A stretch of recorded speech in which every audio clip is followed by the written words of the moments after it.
मैत्रिणींनो, जर अप्पम बनवायचं म्हटलं तर अगदी पारंपरिक पद्धतीने डाळ तांदूळ भिजत घालून एक दिवस पूर्ण फर्मंट करायचं, त्यानंतर अप्पम बनवायचे. पण आजकालच्या या घाईघाईच्या जीवनामध्ये इतका वेळ कोणाकडे नसतो. त्यामुळं मी तुमच्यासाठी आज अगदी झटपट बनणारा अप्पमची रेसिपी घेऊन आली आहे. ही रेसिपी करायला तुम्हाला बिलकुल पण डाळ तांदूळ भिजत घालायची गरज पडत नाही. अगदी घरची जिन्नस वापरूनच मस्त जाळीदार हा अप्पम बनून तयार होतो. आणि विशेष म्हणजे याच्यामध्ये आपण 0% ऑइलचा वापर केला आहे. त्यामुळं 100% हेल्दी रेसिपी आज तुमच्यासाठीही ठरणार आहे. जर तुमच्या कुटुंबातलं कोणी जिमला जात असेल किंवा डाएटवर असेल, त्यांच्यासाठी तर 100% अगदी मस्त हेल्दी रेसिपी ही ठरणार आहे. अगदी घरच्या साहित्यांनी आपण जाळीदार, स्पॉन्जी आणि तासनतास अगदी मऊसूत राहणारा हा अप्पम तुम्हाला खूप आवडणार आहे. लहान मुलांनासुद्धा टिफिनमध्ये तुम्ही देऊ शकतात, आवडीने खातील.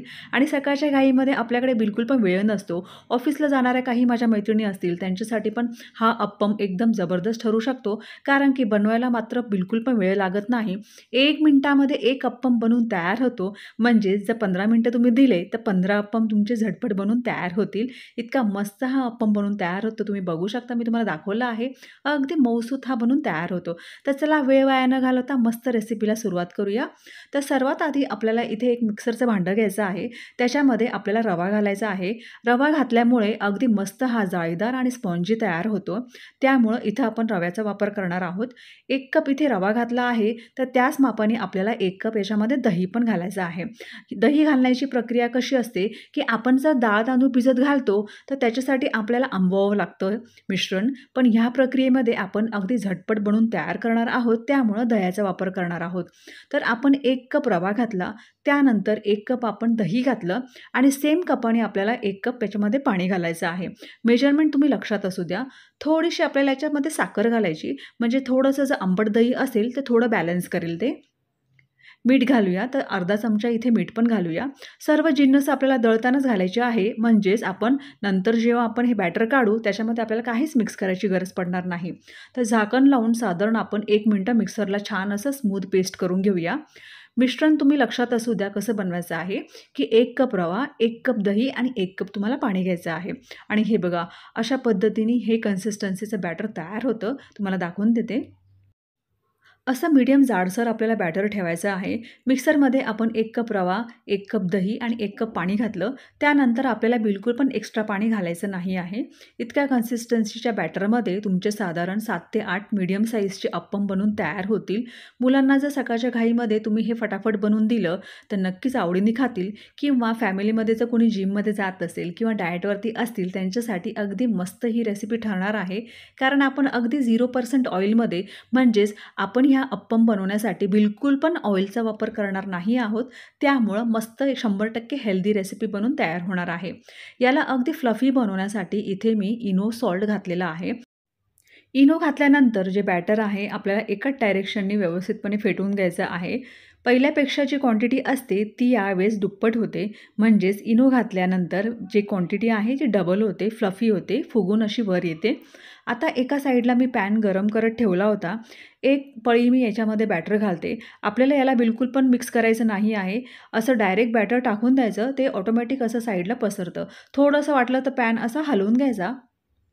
हे बघा, हळू-हळू याच्यामध्ये जाळी पडायला तयार झाली आहे. तुम्ही बघू शकता. आपण याच्यामध्ये बिलकुल पण तेल घातलं नाही. डायरेक्ट आपण पॅनमध्ये हे बॅटर घालून अप्पम बनायला सुरुवात केली आणि तुम्ही बघू शकतात किती सारी जाळी याच्यामध्ये बनायला सुरुवात झाली आहे. साईडची जी किनार आहे ती शिजायला पण सुरुवात झालेली आहे. हळू पूर्णपणे हे शिजून तयार होतं. 1 मिनिटामध्ये 1 अप्पम बनून तयार होतं. तुम्ही बघू शकतात आणि बिलकुल पण खाली चिटकलं नाही आहे आणि किती सारी जाळी याच्यावरती आलेली आहे. झटपट बनवायची ही प्रक्रिया अगदी बेस्ट ठरते. त्यामुळं नक्की तुम्ही ही रेसिपी ट्राय करा. अजून एक मी तुम्हाला अप्पम बनवून दाखवते. तर परत आपल्याला पॅन गरम करून घ्यायचा. पॅन गरम करून झाल्यानंतर 2 पळ्या बॅटर आपण याच्यामध्ये टाकून घेऊया. आपल्याला याला पसरवायची गरज पडत नाही, कारण की बॅटर जे आहे ते मीडियम कन्सिस्टन्सीचं आहे. त्यामुळे आपोआप ते किनाऱ्यापर्यंत छान असं पसरतं. आणि बघा, हळूहळू याला जाळी पण पडायला सुरू होते. अगदी मऊसूत हे अप्पम बनून तयार होतात. सकाळच्या घाईमध्ये नक्की ही रेसिपी तुम्ही ट्राय करा. तुम्हाला नक्कीच आवडेल. टिफिनला पण भरपूर वेळ हे अगदी मऊसूत कापसासारखे सॉफ्ट राहतात. आणि लहान मुलांच्या बाबतीमध्ये काय होतं, रोज-रोज भाजी-पोळी टिफिनला दिली, तर मुलं खाण्यासाठी खूप नाटक करतात. त्यामुळं असं काहीतरी वेगळं बनवून दिलं, तर टिफिनही फिनिश होतो आणि हेल्दी रेसिपी असल्यामुळे आपलं खूप मोठं टेन्शन डोक्याचं दूर होऊन जातं. त्यामुळं अशी मस्त हेल्दी रेसिपी लहान मुलांना किंवा घरच्यांना खाऊ घाला आणि अगदी जाळीदार मस्त सॉफ्ट अप्पम हा बनून तयार झालेला आहे. तुम्ही बघू शकता एवढ्या बॅटरमध्ये इतके सारे अप्पम मी बनवून तयार केले आहेत. जवळून मी तुम्हाला दाखवत आहे, की बघा किती जाळी याच्यामध्ये आली आहे आणि बघा फीलच अगदी मऊ सॉफ्ट असा येतो. तुम्हाला दिसतच असणार, की अप्पम अगदी मऊ सॉफ्ट झालेला आहे. त्यासोबत तुम्ही नारळाची चटणी पण बनवून घरच्यांना सर्व्ह करू शकतात. अगदी आवडीने खातील आणि तेवढ्या क्वांटिटीमध्ये इतके सारे अप्पम बनवून तयार झाले आहे. म्हणजे 1 वाटी रव्यामध्ये आपले भरपूर सारे अप्पम बनवून तयार होतात. पाठीमागून पण तुम्ही बघू शकतात मस्त जाळीदार हा अप्पम बनवून तयार झालेला आहे. हे बघा अगदी सॉफ्ट मस्त मुलायम हा अप्पम बनवून तयार होतो. टिफिनला सुद्धा देऊन बघा. नक्कीच 100% कमेंट मुलं तुम्हाला घरी आल्यानंतर करतीलच. इतका सुंदर हा अप्पम बनवून तयार होतो. तर मैत्रिणींनो, आशा करते की तुम्हाला ही रेसिपी खूप आवडली असेल. तर प्लीज चॅनलला सबस्क्राईब करा. बाजूची बेल घंटासुद्धा दाबा. म्हणजे जेव्हा-जेव्हा मी रेसिपीज अपलोड करीन त्यावेळेस तुम्हाला सर्वात आधी त्या रेसिपीज बघायला भेटेल. आणि भेटूया अशा मस्त रेसिपीसोबत. तुमची काळजी घ्या. Bye bye.